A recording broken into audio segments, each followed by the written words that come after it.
জনগণের সমর্থন যার পিছনে না থাকে তার পরিণতি কি হতে পারে 5 তারিখ 5ই আগস্ট আমরা সমগ্র দেশবাসী প্রত্যক্ষ করেছে। বিশাল এই বরিশাল বিভাগ 1993 সালে বিএনপি তথা দেশনেত্রী খালেদা জিয়ার সরকার এই বরিশালকে বিভাগ হিসাবে ঘোষণা করেছিলেন। প্রিয় ভাই বোনেরা, তারপরে নদীর পানি অনেক দূর গড়িয়ে গিয়েছে। আমরা এলাকার উন্নয়নে বিভিন্ন সময় বিভিন্ন কাজ করেছি, কিন্তু আরো বহু কাজ করা বাকি। যেমন বরিশাল ভোলা ব্রিজ, এই কাজটি আমাদেরকে করতে হবে। এখানকার শেরে বাংলা মেডিকেল কলেজ, সেটিকে এলাকার মানুষের চিকিৎসার জন্য উন্নত করতে হবে। ভোলাতে মেডিকেল কলেজ, সেটির কাজে আমাদেরকে হাত দিতে হবে। সবচেয়ে বড় সমস্যা এই এলাকার নদী ভাঙন সমস্যা। মানুষের যারা আমাদের মুরব্বী ছিলেন, যারা গত হয়ে গিয়েছেন, বিভিন্ন এলাকায় তাদের কবর ভেঙে যাচ্ছে, মসজিদ ভেঙে যাচ্ছে, বাপ দাদার ভিটে বাড়ি ভেঙে যাচ্ছে। প্রিয় ভাই বোনেরা, এই বিশাল এলাকাকে আমাদের বেড়ি বাঁধ দিতে হবে। বেড়ি বাঁধ দিয়ে নদী ভাঙন আমাদেরকে ঠেকাতে হবে যে কোনো মূল্যে। কাজেই অনেক কাজ বাকি আছে আমাদের। এই কাজগুলো যদি করতে হয় প্রিয় ভাই বোনেরা, তাহলে অবশ্যই আপনাদেরকে সঠিকভাবে সিদ্ধান্ত নিতে হবে। যে অতীতে আপনারা দেখেছেন বিএনপি সকল সময় চেষ্টা করেছে আপনাদের পাশে দাঁড়াতে। এই এলাকায় 1978 সালে পল্লী বিদ্যুতের লাইন শহীদ রাষ্ট্রপতি জিয়াউর রহমান চালু করেছিলেন। কাজেই বিদ্যুতের লাইন বলুন, বরিশাল বিভাগ বলুন, এর বাইরে আরো অনেক কাজ যেগুলো বিএনপি করেছিল, কিন্তু কিছু কাজ শেষ করে যেতে পারে নাই। এর মধ্যে বিগত 16 বছর, 1 যুগেরও বেশি সময় ধরে স্বৈরাচারের শাসন আমলে অনেক কিছু জমা হয়ে গিয়েছে, যেই কাজগুলো করতে হবে। রাস্তাঘাট ভেঙে ধ্বংস হয়ে গিয়েছে, স্কুল কলেজগুলোকে ভেঙে ধ্বংস হয়ে গিয়েছে, ছোট ছোট হাসপাতাল, উপজেলা স্বাস্থ্য কমপ্লেক্সগুলোতে ডাক্তারের অভাব, স্কুলগুলোতে শিক্ষকের অভাব। এই সকল সমস্যার সমাধান আমাদেরকে করতে হবে। এই সকল সমস্যার সমাধান বিএনপি তখনই করতে পারবে যখন আপনারা ধানের শীষকে ইনশাল্লাহ নির্বাচিত করবেন, তাহলেই আমরা এই সকল কাজ করতে পারবো। প্রিয় ভাই বোনেরা, এই বৃহত্তর বরিশাল বিভাগ, এই বৃহত্তর বরিশাল, এখানে প্রচুর কৃষিজ পণ্য উৎপাদিত হয়। প্রচুর মাছ মৎস্য চাষী আছেন যারা মৎস্য জীবিকা নির্বাহ করে চলেন। আমরা পরিকল্পনা গ্রহণ করেছি যে এই ফসলগুলোকে, এই মাছ মৎস্যগুলোকে কিভাবে হিমাগারে রেখে কৃষকদেরকে বা মৎস্য চাষীদেরকে সহযোগিতা করা যায়। কাজে আমাদের পরিকল্পনার মধ্যে রয়েছে এই এলাকায় বিভিন্ন জায়গায়, সামগ্রিকভাবে এই এলাকার বিভিন্ন জায়গায় যেখানে যেখানে প্রয়োজন কৃষকদের সহযোগিতার জন্য আমরা হিমাগার ইনশাল্লাহ তৈরি করব। যেই হিমাগারের পণ্য রাখার মাধ্যমে কৃষকরা ন্যায্য মূল্যে তাদের পণ্যর দাম পেতে পারে। প্রিয় ভাই বোনেরা, আমরা মায়েদের কাছে যেমন ফ্যামিলি কার্ড পৌঁছে দিতে চাই, ঠিক একইভাবে আমরা কৃষক ভাইদের জন্য কৃষি কার্ডও আমরা পৌঁছে দিতে চাই। যে কৃষি কার্ডের মাধ্যমে আমরা কৃষক ভাইদেরকে প্রতি সিজনে আমরা বীজ, যার যেই পরিমাণ জমি সেই অনুযায়ী যার যেই ফসল চাষ, আমরা তাকে সেই ফসলের সমপরিমাণ যে পরিমাণ প্রয়োজন সেই বীজ, সার এবং কীটনাশক ঔষধ কৃষকের হাতে পৌঁছে দিতে চাই সেই কৃষক কার্ডের মাধ্যমে। প্রিয় ভাই বোনেরা, আমরা এর মধ্যে আরেকটি সিদ্ধান্ত গ্রহণ করেছি যে যে সকল কৃষক ভাইদের 10,000 টাকা পর্যন্ত কৃষি ঋণ আছে, কৃষি ঋণ আছে, ইনশাল্লাহ 12 তারিখে নির্বাচনের পরে ইনশাল্লাহ 13 তারিখে বিএনপি সরকার গঠন করলে পরে 10,000 টাকা পর্যন্ত কৃষি ঋণ আমরা মওকুফ করে দেব সমগ্র বাংলাদেশে।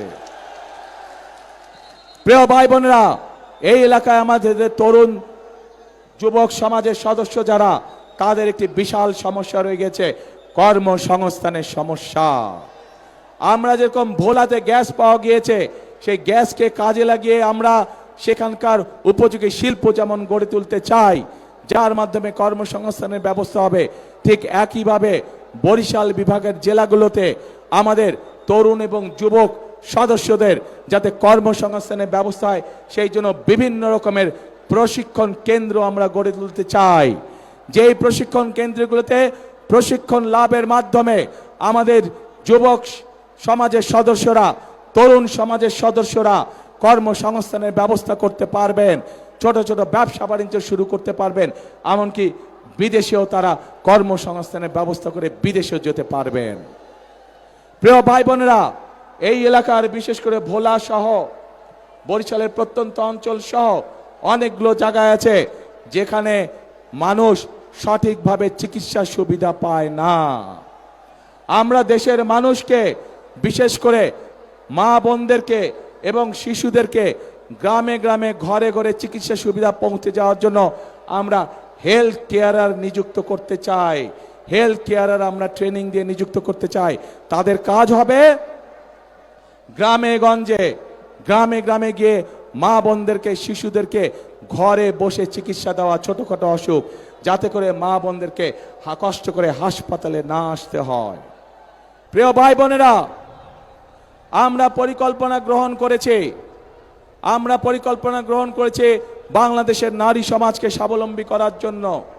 আমরা পরিকল্পনা করেছি যুবকদেরকে প্রশিক্ষণের মাধ্যমে এবং এই অঞ্চলের উপযোগী কি কি কলকারখানা হতে পারে সেগুলো পরিকল্পনা গ্রহণ করে মাধ্যমে কর্মসংস্থানে, বেকারদের কর্মসংস্থানের ব্যবস্থা করা।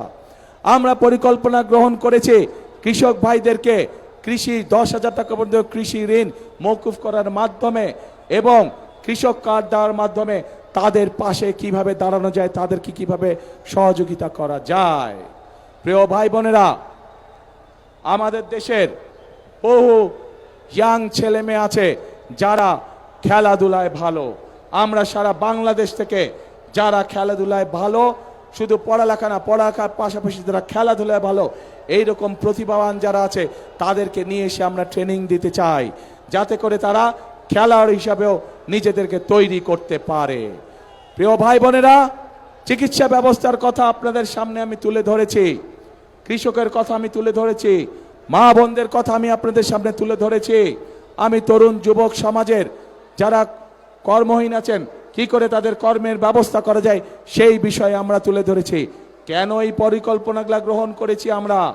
এই পরিকল্পনাগুলো আমরা গ্রহণ করেছি কারণ আমাদের লক্ষ্য, আমাদের উদ্দেশ্য হচ্ছে জনগণ, এবং জনগণের ভাগ্য যদি পরিবর্তন করতে পারি, আমরা জনগণের ভাগ্য পরিবর্তন করতে পারি, তাহলেই এই দেশকে সামনের দিকে নিয়ে যেতে হবে। প্রিয় ভাই বোনেরা, ওই গুপ্ত সংগঠনের নেতা যেমন বলেছে 12 তারিখ পর্যন্ত জনগণের পা ধরতে, আমরা তার উল্টাটা বলি। আমি আমার নেতাদেরকে, আমি আমার কর্মীদেরকে বলি 12 তারিখ থেকে না, আপনারা 13 তারিখ থেকেও আগামী 5 বছর জনগণের পা ধরে থাকবেন। কারণ আমরা দেখেছি জনগণের শক্তি যার পিছনে না থাকে, জনগণের সমর্থন যার পিছনে না থাকে, তার পরিণতি কি হতে পারে 5 তারিখ 5ই আগস্ট আমরা সমগ্র দেশবাসী প্রত্যক্ষ করেছে। প্রিয় ভাই বোনেরা, আমরা যারা বিএনপি করে, আমরা যারা শহীদ রাষ্ট্রপতি জিয়াউর রহমানের আদর্শে বিশ্বাসী, আমরা যারা দেশের যে খালেদা জিয়ার আদর্শে বিশ্বাসী, আমাদের কথা একটাই, কাজ একটাই, আমরা বিশ্বাস করে জনগণই সকল ক্ষমতার উৎস। এবং সেই জন্যই আমরা যে সকল পরিকল্পনা গ্রহণ করে, সেগুলো গ্রহণ করে জনগণের জীবনযাত্রা কিভাবে ভালো করা যায়, আমরা সেজন্যই সেই সকল পরিকল্পনা গ্রহণ করি যার মাধ্যমে জনগণের ভাগ্য পরিবর্তিত হতে পারে। আমরা সেই সকল পরিকল্পনায় গ্রহণ করি যার মাধ্যমে জনগণের ভাগ্য একই সাথে দেশের ভাগ্যের পরিবর্তন করা যায়।